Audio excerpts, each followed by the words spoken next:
오늘 말씀은 사사기 5장 28절부터 30절 말씀 보겠습니다.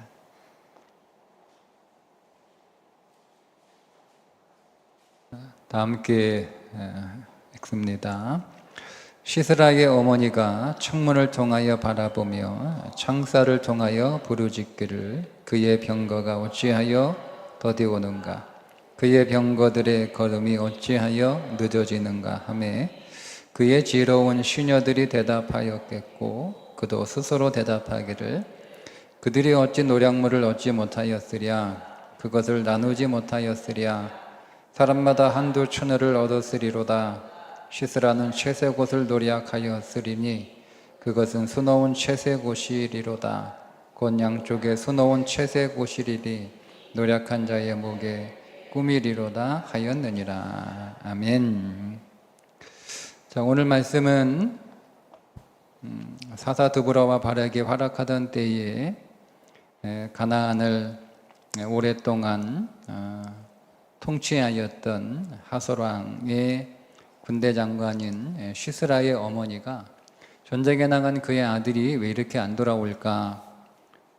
지금쯤이면 돌아올 때가 되었는데, 지금쯤이면 전쟁에서 승리한 개선 행진을 할 때가 되었는데 왜 이렇게 소식이 없는가, 왜 이렇게 돌아오지 않는가, 그렇게 승전 소식이 생각했던 것보다 계속 늦어지고 지연되자 염려하는 마음을 갖던 이 시스라의 어머니가 긍정적으로 그 자신을 위로하는 내용입니다. 전쟁에 져서 혹은 무슨 큰 일을 당해서 어려움을 겪어서 무슨 문제가 생겨서 이렇게 늦어지는 것이 아니라 사실은 전쟁에 크게 승리했고 그 승리의 전리품을 나누느라 너무 생각보다 전쟁에 큰 승리를 했고 너무나 생각하고 기대했던 것보다 엄청난 전리품을 얻었기 때문에 그 전리품을 나누느라 시간이 많이 걸려서 이렇게 늦어지고 있다라고 그냥 스스로 위안하며 그렇게 생각하고 있는, 또 그렇게 다른 여인들과 그렇게 대화를 하는 거예요. 다들 걱정하고 염려하고 그런 상황이겠지만 그런 게 아니라 전쟁에 크게 승리해서 전리품이 생각보다 너무 많아서 그것들 나누느라 시간이 이렇게 많이 걸리는 거다. 걱정하지 마라. 곧 좋은 소식을 가지고 올 거다. 뭐 이렇게 얘기하는 내용입니다. 그런데 여러분, 그 상황에 그 시스라는 그 어머니의 기대와 그 어머니의 희망적인 생각과는 다르게 그것도 여인의 손에 의해서 비참하게 죽음을 맞이하고 있었던 상태였죠. 한 아들을 향한 어머니의 기대, 그 아들을 믿는 어머니의 마음, 그 아들을 신뢰하는 그 어머니의 확신, 굉장히 감동적이지만 그러나 그 아들에 대한 어머니의 자신감은 그저 희망사항으로 끝나고 맙니다. 저는 이 말씀을 읽으면서 어떤 생각을 했냐면, 우상을 믿는 시스라의 어머니는 자신감으로 가득 차 있는데 하나님을 믿고 있는 이스라엘 백성들은 그런 자신감이 없어요. 말도 못하고 듣지도 못하고 보지도 못하고 냄새도 못 맡고 심지어 움직이지도 못해서 어디 가려고 하면 사람들 손에 의해서 옮겨주어야 하는 그 우상을 믿고 있는 사람은 자신감으로 가득한데, 만왕의 왕이시며 전능하신 창조주 하나님을 믿고 있는 이스라엘 백성들은 그런 자신감이 없는 거예요. 그래서 불안하고 두려워하고 절망하고 걱정하고 기죽어 있는 삶을 살아가고 있는 것, 여러분, 이게 너무 이상하지 않습니까?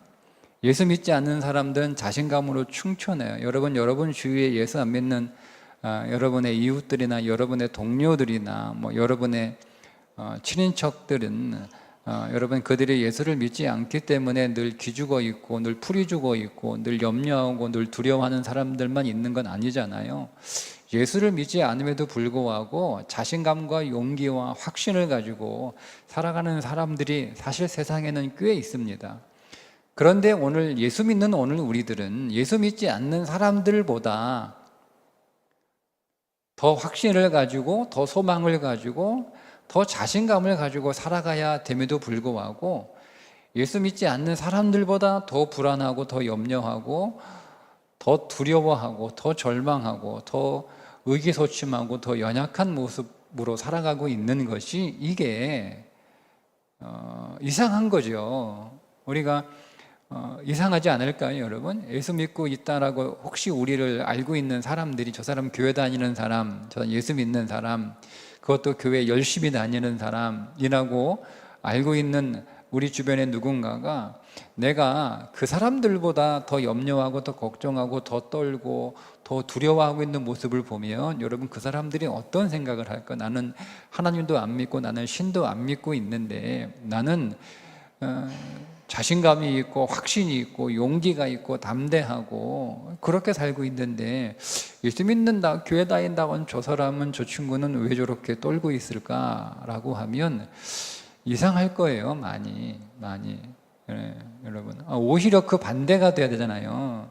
저 사람은 나보다 가진 것도 없고 나보다 실력이 좋은 것도 아니고 나보다 뭐 집안이 좋은 것도 아니고 나보다 환경이 좋은 것도 아닌데 어떻게 저렇게 항상 자신감이 있고 어떻게 저렇게 항상 용기가 있고 어떻게 저렇게 항상 기뻐하고 희망적인지 도무지 이해를 못하겠다.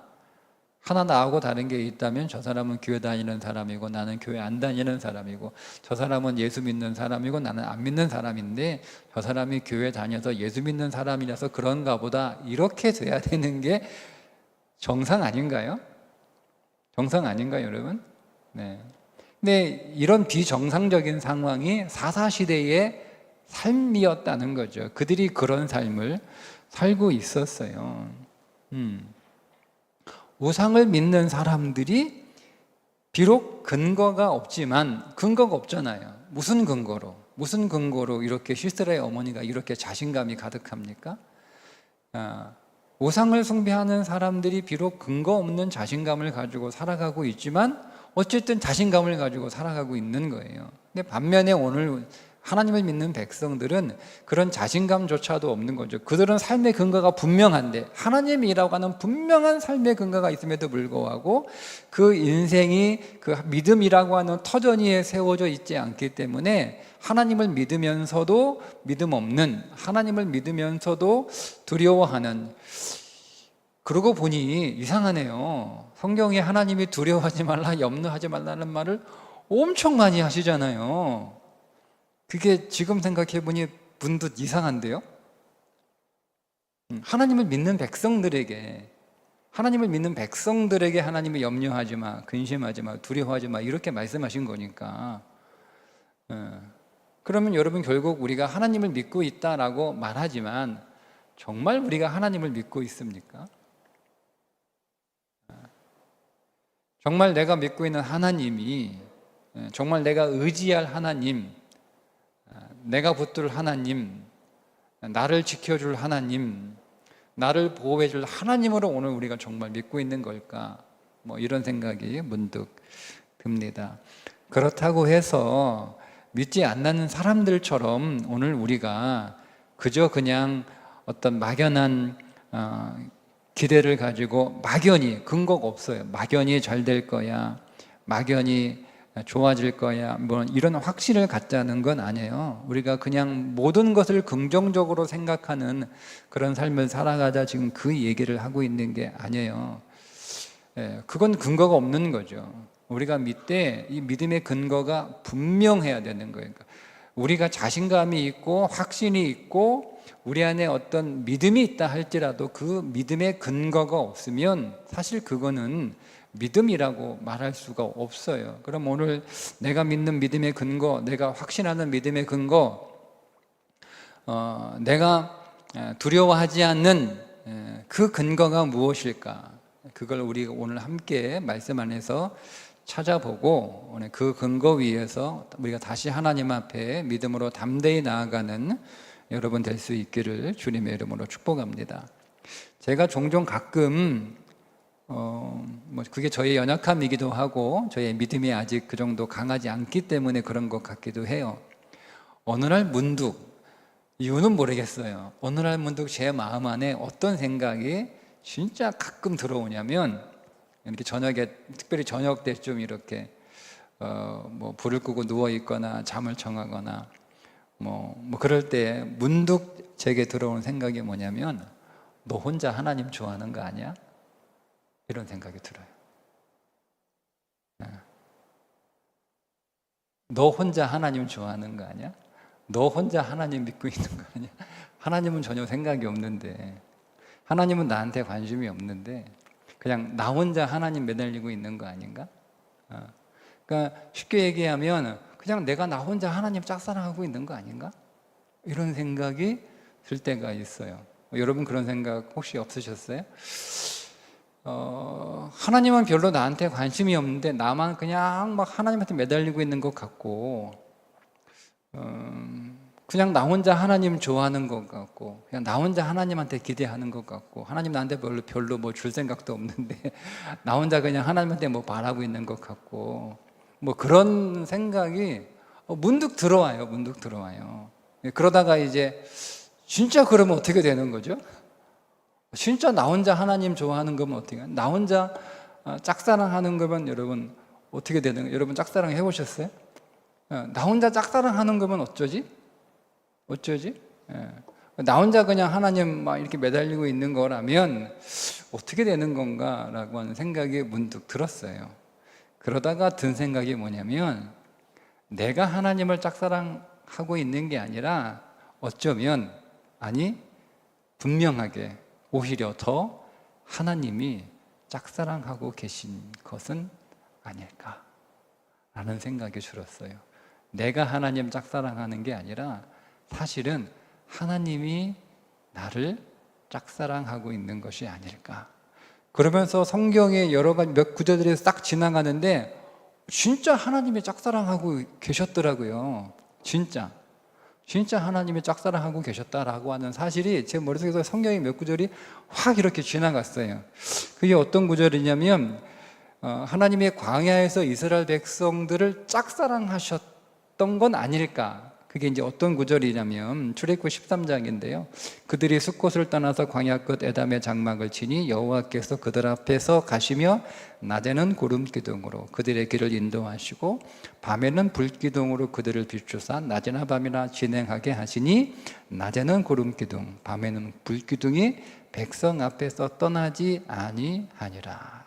그렇게 하나님이 이스라엘 백성들을 사랑하셔서 낮에는 구름 기둥으로 밤에는 불 기둥으로 그들이 어떤 짓을 하든, 그들이 어떤 모습을 하든, 그들이 하나님께 어떻게 나오든 하나님은 계속 그들이 하나님을 믿든 하나님을 신뢰하든 하나님께 순종하든 불순종하든 안 믿든 그들이 범죄하든 하나님은 계속 줄곧 낮에는 구름 기둥으로 밤에는 불 기둥으로 인도를 하셨는데, 그 사실을 백성들이 알았을까? 그냥 낮에 구름 기둥, 그냥 구름이 떴나 보다라고 생각을 했겠죠.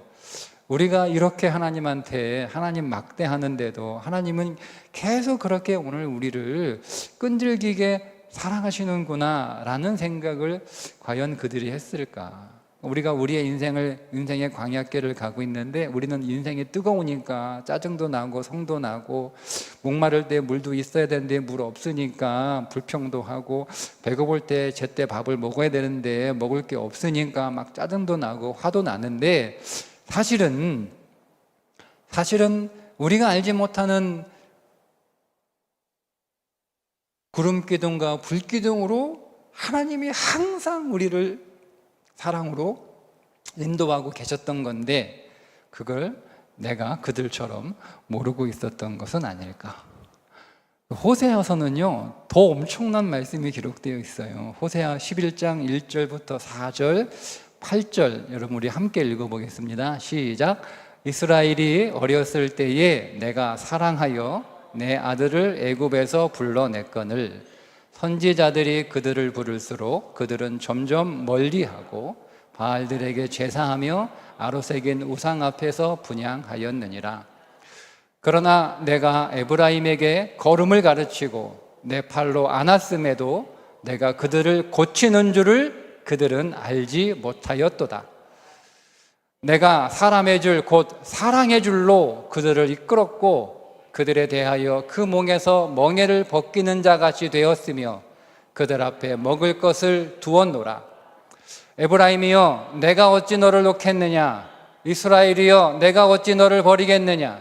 내가 어찌 너를 아드마같이 놓겠느냐? 어찌 너를 스보인같이 두겠느냐? 내 마음이 내 속에서 돌이켜 나의 궁율이 온전히 불붙듯 하도다. 이게 하나님의 사랑 고백이거든요. 이게 호세아 시대에 계속 음란하고 하나님을 데려다 놓으면 도망가고 데려다 놓으면 떠나고 데려다 놓으면 음란한 세상을 쫓아가는 그 백성들을 향한 하나님의 사랑 고백이에요. 그러니까 호세아서를 읽어보면 하나님은 정말 지독히도 이스라엘 백성들을 짝사랑하고 계신다라는 거예요. 그 사랑이 얼마나 큰지 그 마음에 불붙듯 그러니까 이스라엘 백성들은 항상 하나님의 그 불붙은 사랑에 대하여 냉정하게 그냥 그 하나님의 그 불같은 사랑에 막 찬물을 확 끼얹는 그런 삶을 살아가고 있음에도 불구하고 하나님은 여전히 그 불을 끄지 않고 계속 불붙들 그들을 짝사랑하고 계셨던 것은 아닐까. 하나님의 최고의 사랑은 십자가에서 하셨던 짝사랑이죠. 요한일서 4장 10절 19절 말씀 보겠습니다. 한번 읽어볼까요? 시작. 사랑은 여기에 있으니 우리가 하나님을 사랑한 것이 아니요 하나님이 우리를 사랑하사 우리 죄를 속하기 위하여 화목제물로 그 아들을 보내셨습니다. 우리가 사랑함은 그가 먼저 우리를 사랑하셨습니다. 우리가 하나님을 사랑하기 전에, 우리가 하나님을 부르기 전에, 우리가 하나님을 생각하기도 전에, 우리가 하나님 원수되어 하나님의 대적으로 살아가고 있을 때 하나님은 우리를 먼저 사랑하셨다. 그 말은 하나님이 우리를 짝사랑하셨다는 거예요. 우리는 관심도 없고 하나님이 그렇게 신호를 보내시는데도 우리는 전혀 거기에 무감각하고 오히려 하나님을 대적하는 삶을 살고 있을 그때에도 하나님은 우리를 사랑하셨다라는 거죠. 어디에서? 십자가에서 그 사랑을 우리에게 먼저 하셨다라는 말씀입니다. 로마서 4장 4절부터 8절 함께 읽겠습니다. 시작. 일하는 자에게는 그 삭시 은혜로 여겨지지 아니하고 보수로 여겨지거니와 이를 아니할지라도 경건하지 아니한 자를 의롭다 하시는 이를 믿는 자에게는 그의 믿음을 의로 여기시나니 이란 것이 없이 하나님께 의로 여김을 받는 사람의 복에 대하여 다윗이 말한 바 불법이 사함을 받고 죄가 가리워짐을 받는 사람들은 복이 있고 주께서 그 죄를 인정하지 아니하실 사람은 복이 있도다 함과 같으니라. 우리가 아무것도 안 했어요. 우리가 뭔가를 했으면 그분의 사랑이 우리의 행함에 대한 마땅한 보수로 여겨질 텐데 우리가 아무것도 하지 않았고 우리는 경건하지도 않았는데 우리를 믿음으로 오로지 믿음으로 의롭다 여기셨던 아무것도 하지 않았는데 하나님께서 우리를 의로 인정하시고 그렇게 의롭다 함을 입은 존재, 그게 하나님의 사랑이죠.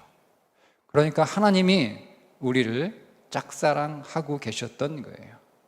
내가 하나님을 짝사랑하고 있는 것이 아니라 나는 그렇다고 생각을 했는데 사실은 내가 하나님을 짝사랑하는 것보다 비교할 수 없는 더 뜨거운 사랑으로 일관적이고 지속적이고 우리의 어떠함과 상관없이 그분은 계속 나를 짝사랑하고 계셨다라고 하는 사실이 성경에 명백하게 기록되어 있습니다.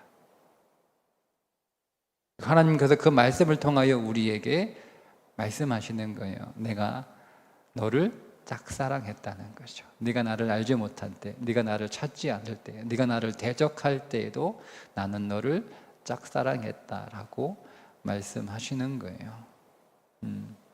저는 중고등학교 다닐 때 하나님이 사랑이시라고 하는 것은 믿었는데 하나님이 나만을 사랑한다라고 믿지 않고 하나님이 많은 사람들을 사랑하는데 그 사람들 가운데 내가 끼어 있다고 생각을 했어요.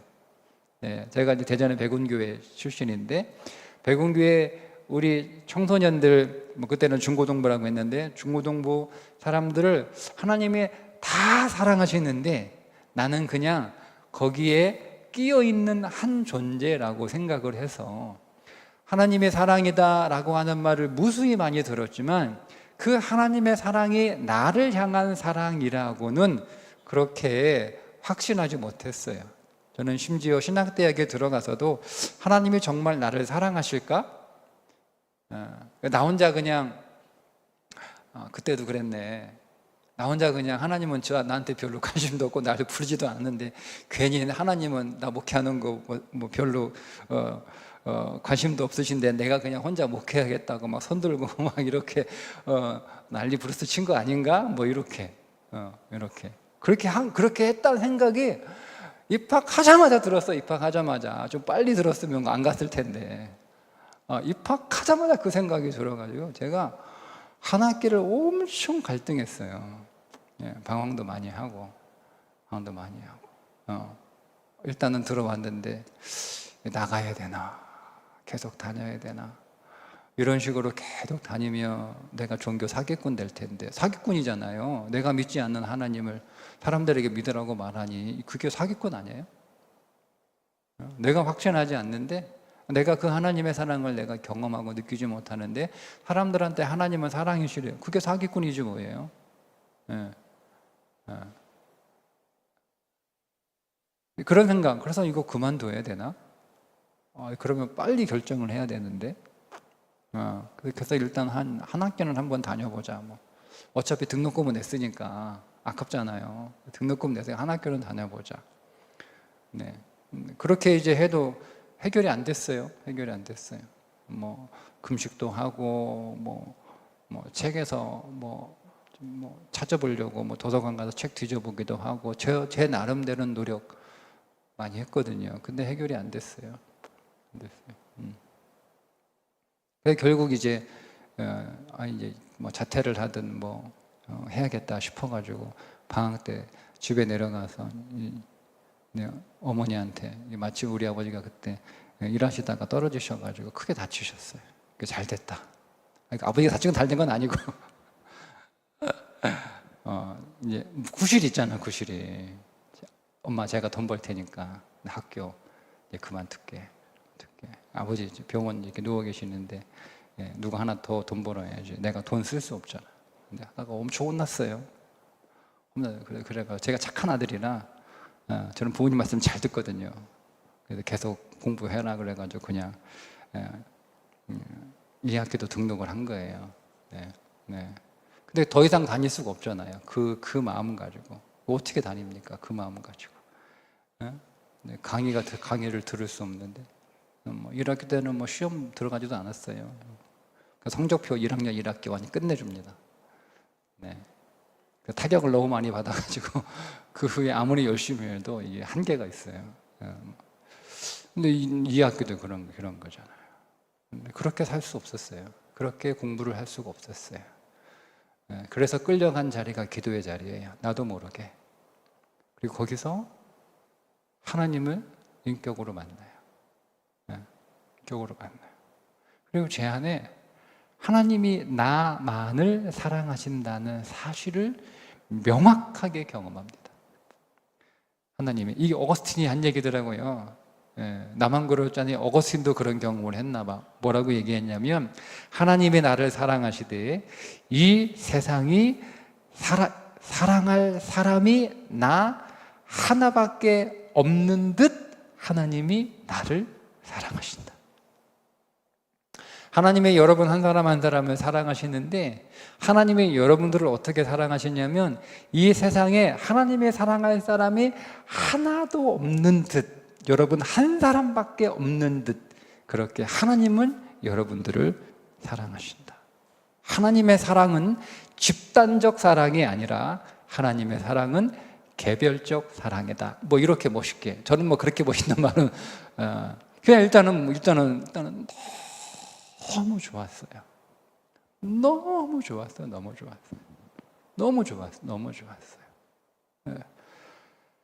하나님이 나를 사랑한다는 그 사실만으로도 저는 충분했어요. 그 사랑 하나만으로도, 그 확신만으로도 저는 충분했어요. 다른 게 아무것도 필요 없었어요. 그래서 저의 대학 4년 그 이후에 저의 모든 삶의 근거는 항상 그런 건 아니었고 뭐 계속 왔다 갔다 하긴 했지만 그때 그 하나님의 사랑을 확신한 그날 그 만남을 통하여 항상 저는 제가 다시 시작할 수 있는 자리가 있는 거예요. 여러분, 이 굉장히 중요해요. 우리가 은혜를 하나님 앞에 뜨겁게 경험한다는 건 우리가 은혜를 뜨겁게 경험했다고 하더라도 그 은혜의 뜨거움이 계속 가지는 않잖아요. 그죠? 예? 여러분, 뭐 제일 긴 게 얼마예요? 보통 3개월, 그죠? 뭐 6개월, 한 1년, 뭐 그러면 도로 제자리 뭐 되긴 하잖아요. 그럼에도 불구하고요, 우리가 하나님 앞에 정말 뜨거운 영적 체험한 그런 어떤 우리 안에 그런 사건이 있으면은요, 우리가 다시 시작하는 자리가 그 자리로 항상 거기 가게 돼 있어요. 그 자리에. 그 자리가 우리가 어떤 인생의 방황이나 우리 인생의 어떤 곳으로 간다 할지라도 결국 그 자리에서 다시 시작하게 하는, 이게 영적 체험이더라고요. 그러니까 그 자리를 떠날 수가 없는 거예요. 마치 거기에 묶여 있는 것 같아. 그래서 내 안에 하나님이 뭐 짧은 줄로 묶어놔서 꼼짝 못하게 하는 건 아니고 하나님이 긴 줄로 나를 묶어놔서 내가 자유롭게 이리도 가고 저리도 가고 못 갈 때도 가고 못할 짓도 하지만 결국 그 끈은 나를 다시 그 자리로 데려가 놓더라. 거기에서 다시 시작하게 하는 거죠. 그러니까 하나님을 인격으로 만나고 그분의 사랑을 확신하며 체험하는 게 정말 여러분 우리의 신앙은 굉장히 소중한 자산이라는 것. 그게 나의 모든 믿음의 근거가 되는 거죠. 항상 흔들리다가 두렵다가 절망하다가 때로는 좌절하다가 때로는 범죄하다가 때로는 실패하다가 때로는 실망도 하나님께 드리지만 다시 돌아가 내가 무엇을 잘해서 하나님 앞에 그 나의 선함의 근거로 내가 다시 시작하는 게 아니라 그런 게 철저하게 무너진 상황에서도 내가 다시 일어서고 내 모든 환경이나 내 모든 현실은 절망적일 수밖에 없지만 그럼에도 불구하고 그 안에서 소망을 가질 수 있는 것은 그 사랑의 자리가 있었기 때문이에요. 그러니까 그 사랑의 자리로 가서 다시 일어서는 거죠. 거기서 다시 시작하는 것이고 그 자리에서 회복하는 것이고 그 자리에서 용기를 얻고 그 자리에서 힘을 얻고 그 자리에서 다시 일어서는 거예요. 그게 하나님의 사랑이에요. 그러니까 오늘 우리의 모든 자신감이 그 하나님의 사랑에 근거한 자신감, 그 하나님의 사랑에 근거한 확신, 그 하나님의 사랑에 근거한 믿음이 아니라면 그 모든 것들은 대부분 근거 없는 자신감, 근거 없는 확신, 근거 없는 믿음일 뿐입니다. 하나님의 사랑의 근거에서 그분이 나를 사랑하시되 끝까지 사랑하시고 그분이 나를 사랑하시되 영원히 사랑하시고 저는 모세가 하나님 내가 다시 애굽에 들어가서 하나님이 말씀하신 대로 하나님이 나에게 당신들 데리고 애굽에서 나가라고 나를 보내셨다라고 말하면 그들이 너에게 얘기한 그 신의 이름이 무엇이냐라고 물어볼 텐데 제가 하나님의 성함을 뭐라고 하나님 대답해야 됩니까? 라고 하나님의 성함을 물어보죠. 감히. 그때 하나님이 야훼라고 하는 야훼, 이게 정확한 이름은 아니에요. 히브리어는 원래 모음이 없잖아요. 다 자음이잖아요. 그러니까 지 마음대로 모음 붙이는 거예요. 그래서 거기에 이제 성서학자들이 모음을 붙여서 야훼라고 부르는 거죠. 그냥. 그러니까 하나님이 자신의 성함을, 존함을 우리들에게 친히 가르쳐준 유일한 구절인데, 그게 사실은 야훼인지도 몰라요. 그냥 자음으로만 쓰고 그냥 거기에 모음을 갖다 붙인 거야. 하나님은 자음만 말씀하신 거예요. 자음만 기록된 거예요. 어쨌든 근데 그 뜻이 나는 스스로 입는다라고 하는 뜻이에요. 스스로 입는다. 저는 그게 묵상을 하면 할수록 그게 너무 깊기 때문에 그 야훼의 세계가 뭐 평생을 연구하고 묵상해도 그 엄청난 바다를 다 경험할 수 없을 것 같아요. 그 가운데 제가 묵상했던 것 가운데 뭐냐면, 나의 어떠함과 상관없이 나는 너의 하나님이라는 거예요. 근데 여러분, 이게 왜 엄청난 거냐면, 애굽에서 그들이 경험했던 태양신 라는, 그 태양신 라를 숭배하는 사람들의 어떠함에 따라 그 라 신의 반응도 달라지는 거예요.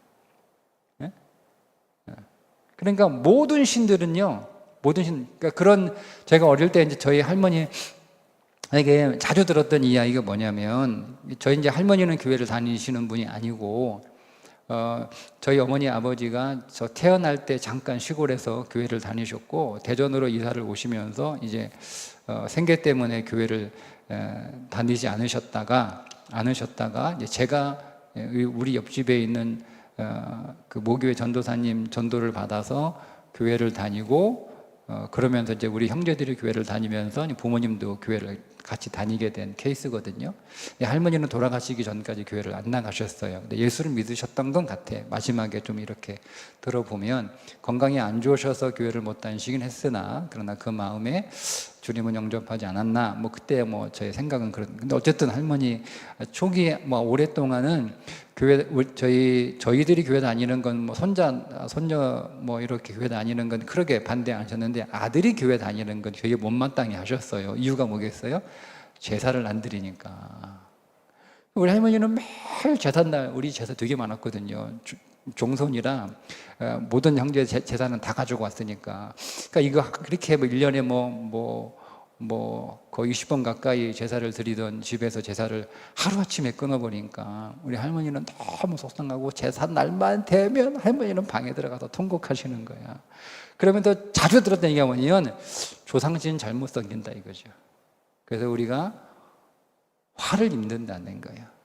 그게 우리가 일반적으로 생각하는 신에 대한 개념이에요. 신은 우리가 그 신의 마음의 기본을 잘 맞춰줘야 그 신들이 기분이 좋아가지고 우리에게 복을 주는, 이게 모든 신들에 대한 이해거든요. 그러니까 애굽에 있는 태양신을 라도 우주 최고의 신이라는 자부심을 가지고 있는 사람들이지만, 그 라신도 똑같은 거야.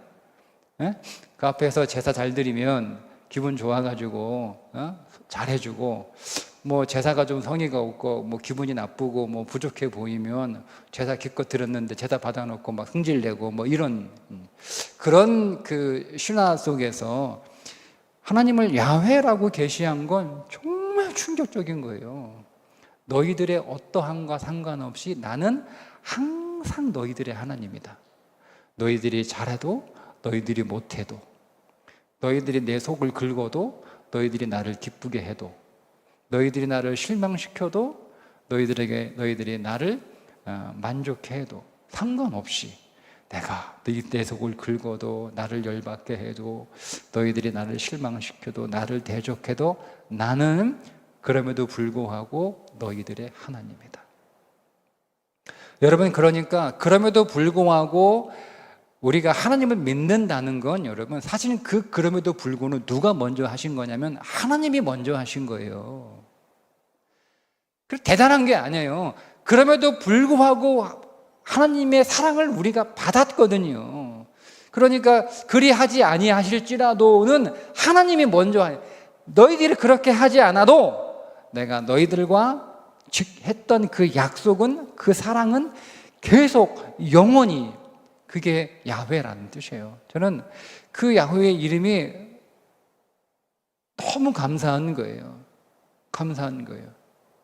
그게 제가 하나님 앞에 설 수 있는 저에게의 명확한 근거가 되는 거죠. 하나님 앞에 너무 죄송한 죄를 짓기도 하고 실수도 하고 실패도 하고 부끄럽기도 하고 발각되면 창피해서 살아갈 수 없는 그런 일들이 내 인생 안에 있다 할지라도 그래서 너무 죄송하죠. 하나님한테. 야, 하나님한테 한 대 맞겠다. 하나님한테 이번엔 되게 맞겠다.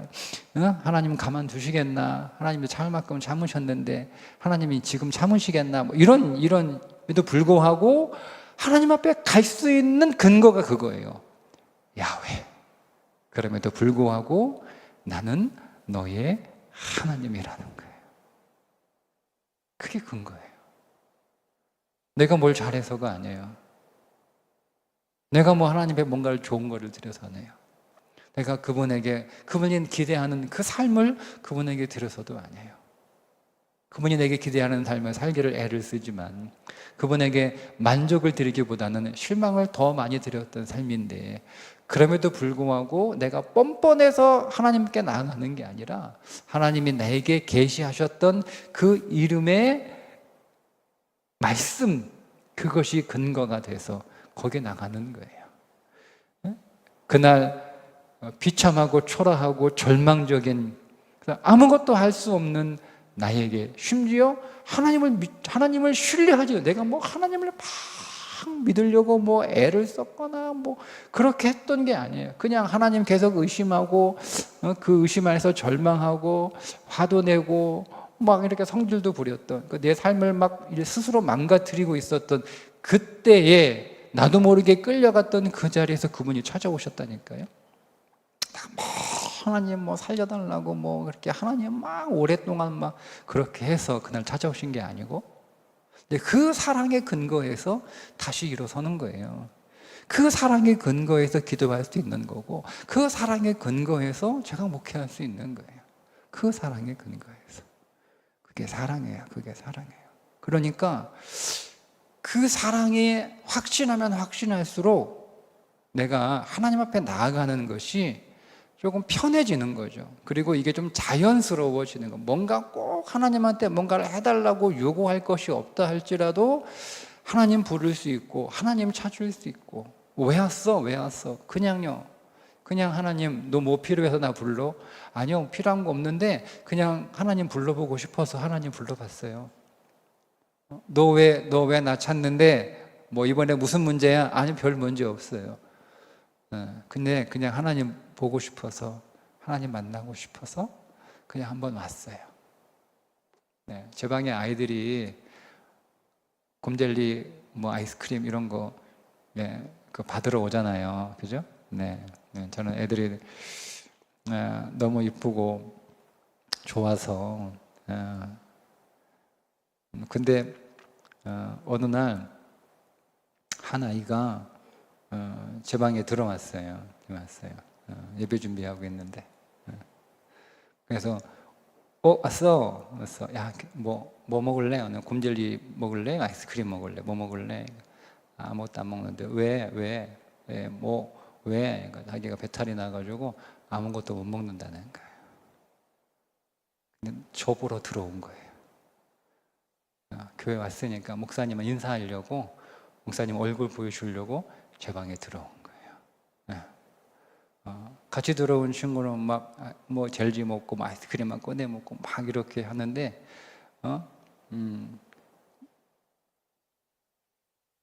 그 줄까 그래도 아니 지금 먹으면 안 된다는 거예요. 왜 왔어? 목사님은 얼굴 보러 왔다는 거예요. 그때요 제가 얘한테 뭐든지 주고 싶었어요. 뭐든지 주고 싶어요. 그래서 막 찾았어요. 막 방 안에서 먹을 거는 못 먹지만 먹을 게 아니고 뭐라도 줄 게 있을까 막 찾았어요. 막 책꽂이 막 찾아보고 막 없더라고. 네, 돈이라도 있었으면 줬을 텐데 돈도 없었어요. 뭐라도 주고 싶었다니까요. 얘는 뭐가 필요해서 제 방에 들어온 게 아니에요. 그냥 교회 왔으니까 목사님한테 인사하려고 들어온 거예요. 목사님 나 왔어요 라고 확인하려고 지켜주려고 들어온 거예요. 그게 저는 너무 이쁘더라고요. 너무 이쁘더라고요. 네? 제 방에 지나가지만 굳이 뭘 달라고 안 하고 지나가는 아이들을, 예? 제가 문 열고 들어가서 야 이리 와 이거 줄게 라고 하지 않습니다. 아무것도 달라고 안 하고 그냥 지나가는 애들은 그냥 지나갑니다. 그냥 지나가. 뭐 가끔 이게 저 녀석한테 필요할 텐데 왜 그냥 지나가지? 이거 내가 줄 수 있는데 모르니까, 내가 이거 주려고 준비해 놓은 거 모르니까 지나가는구나 할 때 가끔은 불러서 내가 준비한 걸 줍니다. 이거 너 주려고 이거 준비했던 건데 왜 그냥 가? 목사님한테 인사하고 가지. 이거 내가 주려고 그런 거야 하고 줘요. 그런 경우는 별로 없는데요. 근데 그런 경우 주잖아요. 별로 감동을 안 해요. 별로 감동을 안 해요. 여러분, 우리가 하나님한테 뭔가를 달라고 하지 않아도 하나님은 오늘 우리에게 너 이게 필요한데 달라고 하지 않아도 우리에게 주실 때가 있잖아요. 그죠? 여러분의 삶의 모든 것들을 여러분들이 다 구해가지고 받는 거 아니잖아요. 그죠? 근데 우리가 그분에게 뭐 달라고 이야기하지 않아도 하나님은 그게 필요하다고 생각하시고 주려고 준비해 놓으셨기 때문에 내가 하나님 부르고 하나님 안 찾아보고 그냥 지나감에도 불구하고 하나님이 오늘 우리 인생에 필요한 거니까 중요하니까 불러서 주시는 것들이 있어요. 근데 우리는 별로 그게 감동 없잖아요. 감사하지 않잖아요. 그죠? 어떤 아이들은 들어와서 문 열고 목사님 하고 들어와서 달래요. 목사님 곰젤리 주세요. 아이스크림 있어요? 뭐 목사님 치즈 있어요? 뭐 이렇게 얘기하는 게 있어요. 네. 그 아이들은 그거 줍니다. 달라고 하면 줍니다. 그 달라고 하는 놈이 미운 놈이든 달라고 하는 녀석이 이쁜 녀석이든 가리지 않아요. 다 줘요. 여러분. 왜 그런지 아세요? 미워도 줘요. 이쁜 애만 주는 게 아니에요. 달라고 하면 미워도 줘요. 왜 주겠어요? 제가 목사이기 때문에 주는 겁니다. 목사이기 때문에 주는 거예요. 목사이기 때문에. 목사는 달라고 하면 다 줘야 되는 사람이고요. 목사는 미워도 다 사랑하는 척 해야 되는 거고, 그죠? 그게 목사잖아요. 목사가 야 너 미워가지고 너 안 줘 막 이러면 목사 아니잖아. 그죠? 난리 날걸? 뭐 아니면 뭐 누구는 주고 누구는 안 주고 뭐 한다고 하면 난리 날걸? 그죠? 제가 목사이기 때문에 밉든 곱든 달라고 하면 다 줍니다. 그분은 하나님이시기 때문에 우리가 밉든 곱든 우리가 달라고 하면 다 주십니다. 그분은 하나님이시기 때문에 그렇습니다. 그분은 주셔야 하는 분이기 때문에. 그분이 하나님이 아니었으면 너 미워서 못 주겠다라고 하실 거예요.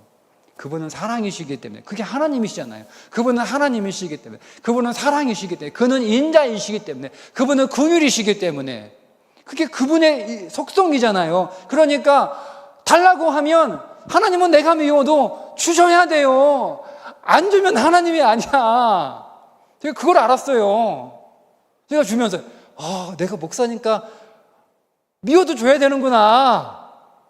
안 주면 목사 체면이 끝나는 거잖아요.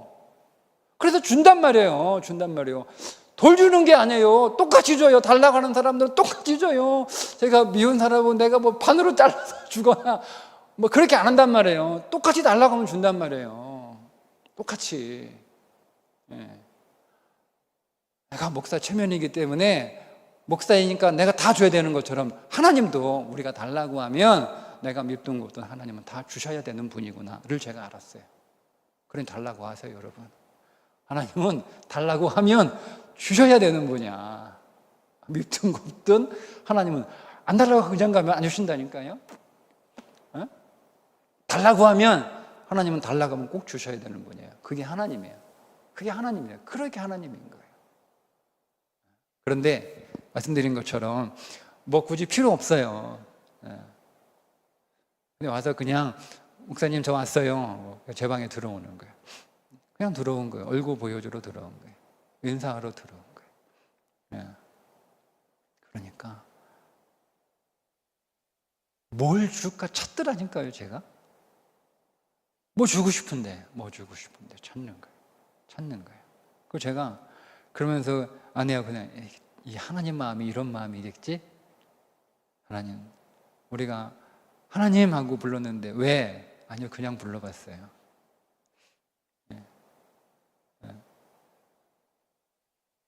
하나님 하고 찾았는데 왜 불러? 왜 찾아?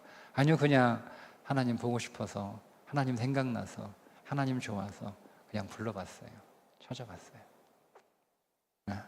그럼 하나님은요, 뭐 줄까? 아니면 저 괜찮아요. 뭐, 괜찮아요. 그럼 하나님은 뭐 줄까를 찾아요. 이게 하나님이구나. 그러니까 왜 우리가 하나님과 친밀한 교제를 해야 되는지, 왜 내가 하나님과 날마다 신령한 교제를 해야 되는지, 내가 왜 그분과 날마다 대화하며 그분을 만나고 그분을 사귀어야 되는지, 내가 왜 그분의 이름을 불러야 되는지, 그 이유를 제가 그 어린 꼬마를 통해서 깨달았어요. 생생하게. 네. 근데 여러분, 그게 사랑이더라고요. 네, 사랑이더라고요. 걔가 왜 들어맞겠어요? 내가 저를 사랑하는 줄 알아요. 알아요. 그러니까 제 방에 얼굴 보이러 들어오는 거예요. 이게 사랑이에요. 내가 하나님의 날 사랑한다라고 하는 그 사실을 내가 의심하지 않고 확신하고, 그거는 변함없는 진리라고 내가 체험하고 내가 경험해서 거기에 흔들림이 없다면 우리는 그분을 부를 수 있는 거예요. 하나님 하고 부를 수 있는 거죠. 필요해도 필요한 문제에 뭐 하나님은 내가 달라고 하면 하나님은 주셔야 되는 분이니까 달라고 하죠. 네? 달라고 하죠. 너무너무 좋아요. 너무 좋아요. 9월 달에 부산에 있는 청년이 결혼을 하는데 제 교회는 아니잖아요. 그죠? 20년 전에 제가 가르쳤던 청년이잖아요. 제가 그 교회를 떠난 지 20년이 됐잖아요. 9월에 결혼한다고 전화가 왔어요. 지난주, 어제인가 그제인가 전화가 또 왔어요. 제가 부산 온다고 그러는데, 야, 뭐 바쁜데 오냐? 내가 갈게. 둘 다 바쁜데, 내가 가서 나도 부산 여행 한번 하고, 너희 얼굴도 보고 뭐 그러자. 뭐 내가 갈게. 제가 이제 가야 되는데 계속 못 가고 있으니까 전화가 온 거예요. 목사님, 그래, 목사님, 저 목사님한테 주례받고 싶어요. 그 얘기하는 거예요. 근데 보통 이제 제가 우리 제일교회 교회님 말고 제가 전에 사역했던 교회 청년들 주례 몇 번 했는데요. 대부분 이렇게 얘기해요. 목사님, 바쁘신데 주례해 주실 수 있으세요? 뭐 이렇게 얘기를 해요. 그러니까 저를 많이 고려해 주는 거죠. 목사님, 뭐 제가 토요일 날 여기서 부산 가서 주례를 해야 되고 한 번 뭐 인천 가서 주례를 하고 뭐 해야 되는 거니까. 그러니까 제 사정을 많이 고려를 해서 어렵게 부탁을 보통 그렇게 해요. 보통 그렇게 하잖아요, 그죠? 근데 이 친구는 목사님 바빠도 힘들어도 저는 목사님한테 꼭 주례 받고 싶어요. 근데 그 말이요, 얼마나 기분이 좋은지, 예? 너무너무 기분 좋더라니까요. 그렇게 얘기해 주는 게, 목사님 꼭 저 주례해 주세요. 목사님, 제가 좀 무리한 부탁일 수 있겠는데 목사님한테 저 주례 꼭 받고 싶어요. 목사님 그거 주례해 주세요. 라는 거예요. 너무 기분이 좋았어요. 너무 좋았어요. 그게 사랑이고 그게 믿음이에요. 네. 그게 오늘 우리가 하나님을 찾는, 하나님에 대한 믿음이어야 하는 거죠. 그렇게 하나님이 나를 사랑한다는 것, 그렇게 하나님이 나를 좋아한다는 것, 그분이 하나님이 나를 그렇게 기다리신다라고 하는 것을 우리가 믿을 때, 그 믿음의 근거에서 우리는 확신할 수 있고, 우리는 요구할 수 있고, 우리는 소망을 가질 수 있고, 우리는 기도할 수 있는 거예요. 여러분, 하나님이 여러분들을 사랑하는 그 사랑에는 전혀 문제가 없습니다. 문제가 없어요. 그리고 앞으로 문제 일어나지도 않아요. 문제는 내가 얼마나 하나님의 사랑을 확신하느냐예요. 내가 얼마나 더 하나님을 사랑하느냐가 아니에요, 여러분. 잘 구별해 주세요. 우리는 하나님이 나를 사랑하는 것만큼 하나님을 사랑할 수 없어요. 여러분들이 아무리 용을 쓰고, 여러분들이 아무리 반발좀 치고, 여러분들이 아무리 노력을 해도 내가 하나님이 나를 사랑하시는 그 사랑만큼 사랑할 수 없어요.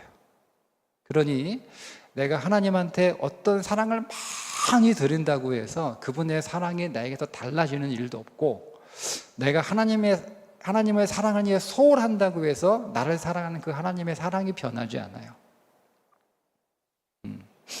정말 우리에게 중요한 건 하나님이 나를 사랑하신다라고 하는 그 변함없는 진리를 내가 확신하는 거예요. 그 사랑을 확신하는 거예요. 그 사랑을 확신하는 거예요. 그리고 나서 오늘 우리가 하나님 사랑하는 그 사랑을 드릴 수 있으면 드리는 거죠. 그렇다고 해서 우리가 그분에게 사랑을 더 드린다고 그분이 내게 줄 사랑을 더 주시거나 덜 주시거나 하는 일은 없어요. 그분이 나를 사랑하는 그 사랑에는 전혀 문제가 없어요. 전혀 문제가 없어요. 앞으로도 전혀 문제가 없을 거예요. 문제는 내가 그 사랑을 얼마나 확신하느냐예요. 확신하느냐예요. 오늘 기도를 통해서 우리 찬양할 때 우리가 하나님을 사랑하는 나에 대한 하나님의 사랑을 우리가 확신하며 찬양하며 감사하며, 그때 여러분 안에 그 하나님의 사랑이 더 경험되고 더 체험되고 그 사랑이 여러분 안에서 더 깨어나고 더 부어지고 더 확신하는 그런 오늘 기도가 되기를 주님의 이름으로 축복합니다. 기도하겠습니다.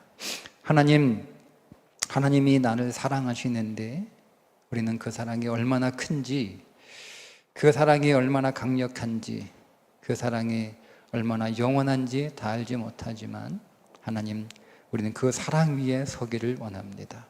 하나님, 오늘 우리가 그 사랑을 느끼지 못해도 명백한 진리가 우리에게 하나님이 나를 사랑하신다라고 기록하고 말씀하고 있으니 그 진리의 말씀에 믿음으로 순종하여 그 말씀을 받아들이게 하시고 그 말씀을 믿게 하시고 그 말씀을 내 마음에 새기게 하셔서 그 말씀의 근거로 하나님께 기도하며 하나님을 찬양하는 우리가 되게 해 주셔서 우리 안에 그 사랑이 더 경험되게 하시고 그 사랑이 우리 안에 더 새겨지게 하시고 그 사랑이 우리 안에 더 확신으로 하나님 채워지는 우리의 모든 믿음의 삶이 되게 하여 주옵소서. 예수님의 이름으로 기도합니다.